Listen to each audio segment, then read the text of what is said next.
నాయకుల్ని కూడా ఇదే మారిగా చెప్పి కర్నూల్ని జ్యుడిషియల్ క్యాపిటల్గా చేస్తామని కడాన ఏమీ చేయకుండా వదిలిపెట్టినటువంటి వ్యక్తి.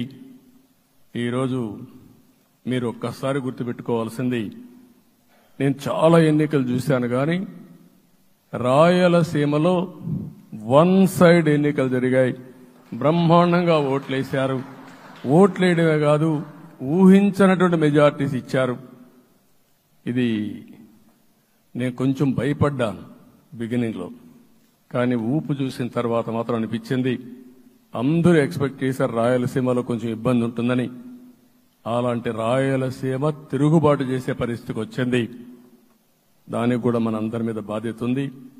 కర్నూల్ని అన్ని విధాలా అభివృద్ధి చేసే బాధ్యత Telugu Desam party, Janasena, BJP, NDA కూటమి తీసుకుంటామని కూడా హామీ ఇస్తున్నాను.